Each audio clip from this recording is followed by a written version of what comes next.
जोंनानो sister जिनिया Brahma दा बिबयसनि Mrs गोलैदों नारजि नारजिखौ जों माबोरै खालामो फाथो बेगरखौ फोनानै बिलाइखौ खानानै बिनिफ्राय फोराननानै अमा बेदरजों संनानै जायो। हेलो लोगोफोर बरायबाय दिनै गोदान भिडिअ दायो आङो चिरां डिस्ट्रिक्ट आमगुरि स्टार क्लाबनि बानजायनायाव मोनसे रंजालि बैसागो फोरबो फालिथाय फांसन जागासिनो दङ। बेयाव बेबायदिनो बर' सावथुन मुलुगनि आर्टिस्टफोरबो सफैगोन। दायो आङो बेयावनो थांनो नागिरदों एसे माखासे लोगोफ्राबो लिंहरदों आंखौ। दा नोंथांमोना भिडिअखौ नायनो इन्टारेस्टेड बा नायलांफानो हागोन। बेयाव मा रोखोम जागोन आङो एसे भिडिअनि गेजेरजों एक्सप्लर खालामनानै देखायलांनोसै। दा फाइनालि जोंना नै सिस्टार प्रिटिया सफैबाय आरोना आरो बेजों लोगोसे सिस्टारनि लोगो ओरैहाय मा नामोनथाय बे सिस्टार सासेना साइड डेन्सार हिसाबै फैदों ने? आच्छा ओमफ्राय मा रोखोम खबर सबर? दाख्लै आङो जेब्ला कल खालामहरदोंमोन सिस्टारा दा जों कल रेकर्डिंबो होनाय जादोंमोन। दा फाइनालि सफैबाय आरो सिस्टारा। दा डान्स पारफरमेन्स खालामगोन। ओमफ्राय बेजों लोगोसे नै जोंना सिस्टार मनिषा बयबो सिनायखायो। ओमफ्राय खबर सबर मारै दा? खबर सबराथ' मोजाङानो। ओमफ्राय दा ओरैनो गोदान फिल्मफोर ओंखारनांगौ दं नामा? गोदान फिल्मफोराथ' ओंखारनांगौआनो दङ, गोबाङानो दङ। आच्छा ओंखारबाय थागोनानो। औ दा खोनाखाबाय नै सिस्टारनिफ्राय नेनानै थादो मा फिल्म गोदान लाबोनाय जायो जेनेबा दा बयबो नुखागोन खोनाखागोन। ओमफ्राय ओरैनो सिस्टार प्रिटिना मा ओंखारनांगौ दं जेनेबा? दं ओंखारनांगौआ। आच्छा फैगासिनो आरो ओंखारदो।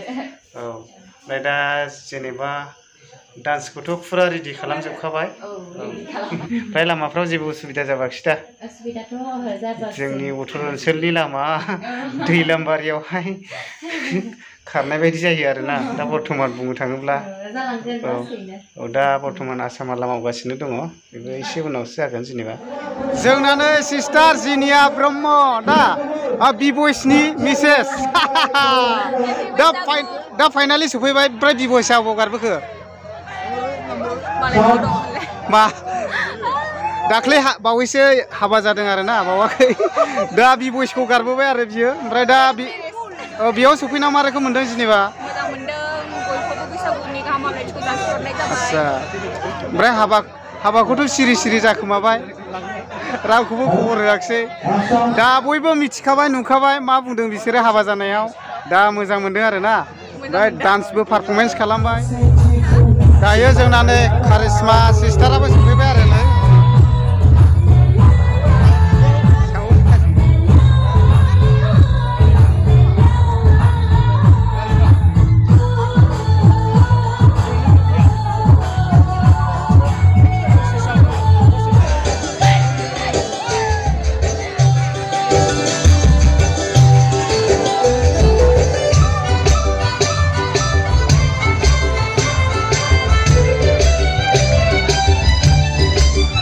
बे गासिबो जिनियानि क्रास गोजा आरोना।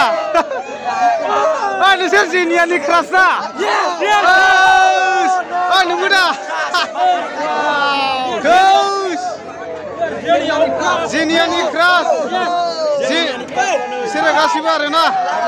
ओमफ्राय आरो दंबावो नै आं देखायनि दे। नोंसोर जिनियानि क्रास नंगौना नङा?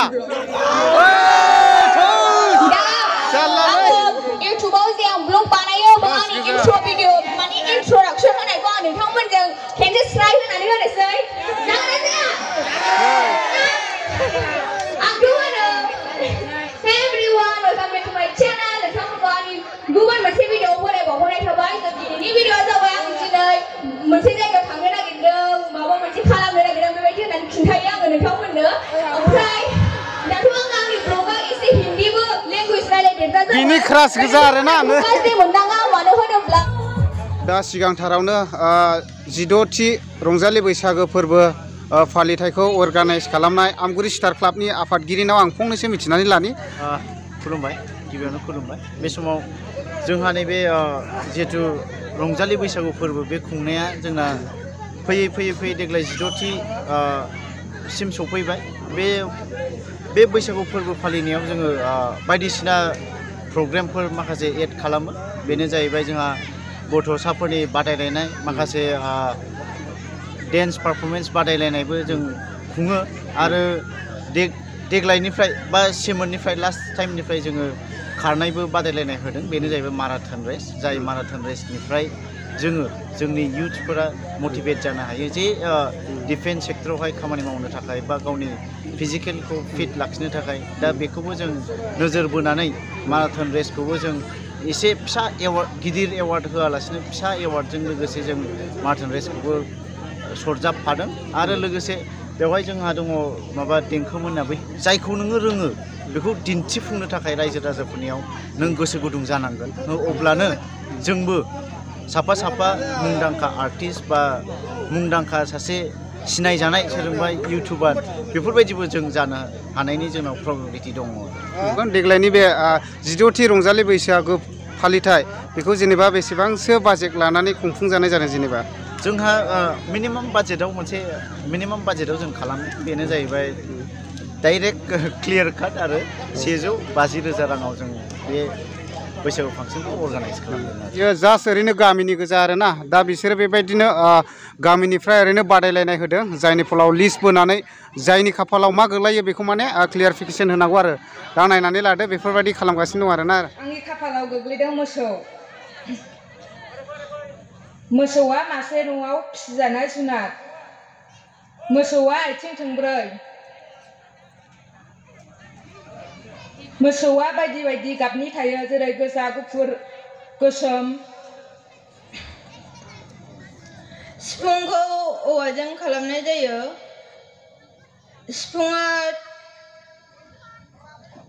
सिफुंनि गुदुङा गरंबा आरो गरं दाइनथाबो थायो। बिदा बसुमतारी आंनि खाफालाव गोग्लैदों अमा। अमाखौ जों फार्स्टआव फिसियो गोरलै फिसानिफ्रायनो फिसिनानै जों फेदेरनानै बिदिनो महनसे बा महननै जानानै फानो आरोखि फाननानै जोङो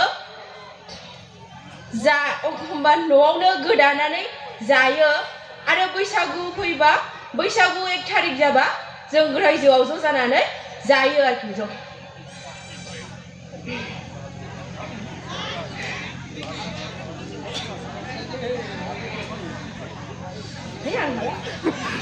थारमाने बेयाव गाखोयोब्ला एसे गिनायजों माने रावानो फैया आरो खायफा बायदिया